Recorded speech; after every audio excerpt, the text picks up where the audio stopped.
तिरंगा महाराज मौजूद हूँ गोमती नगर के विराजखंड में और हमारे साथ ये पीड़ित परिवार है जिसके घर पर अवैध कब्जा किया जा रहा है।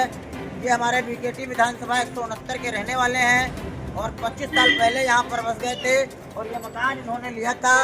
अब यहाँ पर कुछ अराजक तत्व निजी स्वार्थ के लिए इस मकान को कब्जा कर रहे हैं। इनके परिवार को जबरदस्ती घर से निकाल दिया गया है। इनका सामान पूरा रोड पे बिखरा हुआ पड़ा है। 4 दिन से ये पूरा परिवार इस रोड पे पड़ा हुआ है और इनकी कहीं पर भी कोई सुनवाई नहीं हो रही है। इनके द्वारा कुछ लोगों के द्वारा हमें जानकारी दी गई तो मैं आज यहाँ पे पहुँचा हूँ और इस पूरे परिवार से बात की है। मैं माननीय विधायक जी से, क्षेत्रीय सांसद जी से और सभी जनप्रतिनिधियों से अपील करता हूँ इस पूरे परिवार से भेंट करी जाए, मुलाकात करी जाए और इनकी यथासंभव मदद की जाए। और जो भी इन लोग अराजक तत्व हैं निजी स्वार्थ के लिए इनके परिवार और इनके घर पर कब्जा कर रहे हैं, ऐसे लोगों पर विधिक कार्रवाई करते हुए मुकदमा दर्ज किया जाए और 420 में जेल भेजा जाए। मैं अपील करूंगा अगर इन लोगों को न्याय नहीं दिया गया और इनके साथ कोई घटना घटित हो गई तो इसकी समस्त जिम्मेदारी शासन की होगी, क्योंकि प्रशासनिक अधिकारियों के द्वारा साठ-गांठ कर तथ्यों को छुपाकर इनके साथ 420 की जा रही है।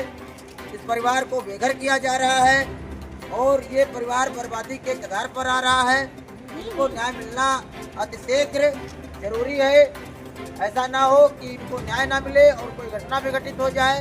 तो मैं अनुरोध करूंगा कि आप लोग सभी साथी इस वीडियो को भी अधिक से अधिक शेयर करें और इस परिवार की मदद करें और एकजुट होकर इनके साथ खड़े हों। भारत माता की जय। नमस्कार साथियों, आज हम आपको दिखा रहे हैं एक ऐसे पीड़ित परिवार की कहानी जिसको घर से बाहर कर दिया गया है और आज वो पूरा परिवार रोड पे दर-दर ठोकरें खाने को मजबूर हैं। आज वो न्याय की आस को लेकर रोड पर पड़े हुए हैं अपने परिवार के सहित और लगातार शासन और प्रशासन स्थानीय जनप्रतिनिधियों से न्याय की गुहार लगा रहे हैं कि कोई ऐसा अधिकारी, कोई न्याय का अधिकारी ऐसा मिले जो इन पीड़ित लोगों की आवाज़ सुने, इन बेसहारा लोगों की आवाज़ सुने और इनको न्याय दिलाए।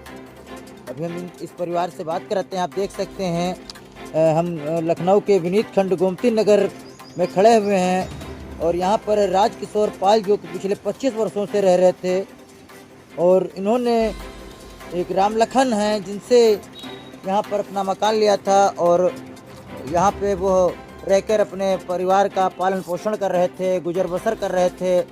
ये परिवार है आपके सामने कैमरे पे और इनको 10 अप्रैल को अराजक तत्वों ने निजी स्वार्थवश प्रशासन को गलत तथ्य देते हुए इनके घर पे ताला डलवा दिया और ज़बरदस्ती गुंडाई के बल पर इनका सामान, इनके बच्चों को रोड के बाहर कर दिया गया और जब इन्होंने विरोध किया तो इनके साथ मारपीट की भी घटना कारित की गई। ये लगातार प्रयास कर रहे हैं कि किसी तरीके से इनको न्याय मिले, लेकिन अभी तक कहीं पर भी इनकी सुनवाई नहीं हुई है और इस संबंध में आज हम इनसे बात कर रहे हैं। क्या नाम है आपका? मेरा नाम राजकिशोर पाल। राजकिशोर जी, क्या समस्या है आपकी? हम 25 साल से अपने मकान में ई 2/162 में रह रहे थे जी। और हमने जिससे मकान लिया था तो वो बहुत पहले मकान लिया था तो वो कम कीमत में था। आज की कीमत में जब ज़्यादा उसकी हो गई तो उसके मन में बेईमानी आ गई और मैंने उसको आज के 25 साल पहले ही उसको पैसा दे रखा था और सारी LDA में किस्तें हमने जमा किया है, रजिस्ट्री का सारा पैसा हमने दिया है और ये सब करने के बाद फिर जो है हमको मकान वो रजिस्ट्री नहीं किया, बेईमानी की सल करके वो दूसरे किसी और को रजिस्ट्री कर दिया, जबकि रजिस्ट्री हमारी पहले हुई है। हमने जो है 2021 में अभी रजिस्ट्री कराया था और जो तीसरी पार्टी को उसने किया है रजिस्ट्री वो किया है 2023 में। तो पुलिस का क्या कहना है? पुलिस क्या कह रही है? पुलिस तो आई थी, LDA वाले आए थे, अधिकारी कर्मचारी सब आए और वो हमको हमारा सामान सब बाहर फेंक दिए और धक्का मुक्की भी किए हैं। पुलिस प्रशासन जो है हमारा सहयोग नहीं किया। कुल मिला के पुलिस उन लोगों से साठगांठ कर ली है, आपसे आपकी बात सुनना नहीं चाह रही है। ये पुलिस क्या हुआ कि मुझे घर के बाहर कर दिया गया। साठगांठ कुछ इस तरीके के जैसा भी हुआ हो, कुछ न कुछ हमारे साथ ही गलत हुआ है। जो किए हों तो शासन प्रशासन उसको देखे, कुछ करे, हमारे साथ कुछ हो। न्याय। योगी जी से क्या कहना चाहेंगे?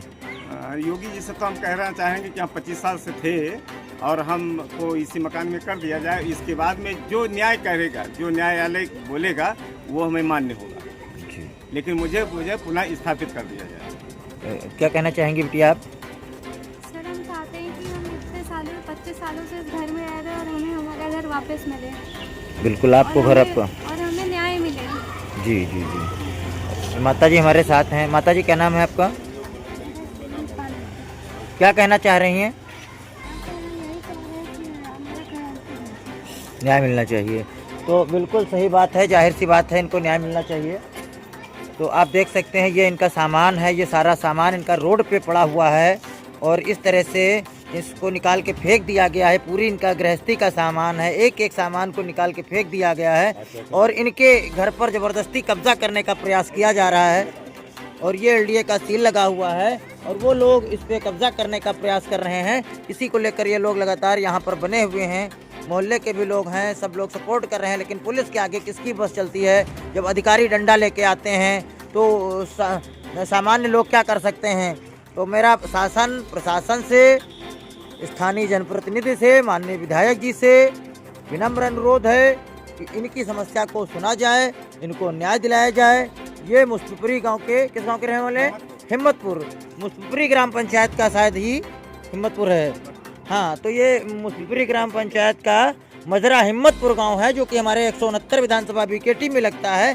तो वहाँ के भी माननीय विधायक श्री योगेश शुक्ला जी से मैं अनुरोध करूँगा कि इस पीड़ित परिवार से मुलाकात करें, भेंट करें और इनकी बात को सुने और इस पीड़ित परिवार को माननीय मुख्यमंत्री जी तक पहुंचाएं, क्योंकि कहीं न कहीं ये परिवार रोड पे पड़ा हुआ है और आज चारों तरफ अराजकता का माहौल है।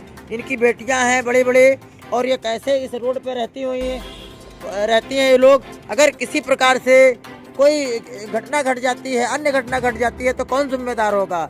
तो मैं माननीय विधायक जी से अनुरोध करूंगा कि इनकी समस्या को सुने और इस पीड़ित परिवार को माननीय मुख्यमंत्री जी के समक्ष प्रस्तुत करें और जो भी हो यथास्थिति जांच कराकर जो दोषी लोग हैं, जो भी निजी स्वार्थ के लिए ऐसे परिवार को ठग रहे हैं, उन पर ठोस कार्रवाई करते हुए पीड़ित परिवार को न्याय दें। जय हिंद। दीपक शुक्ला, तिरंगा महाराज।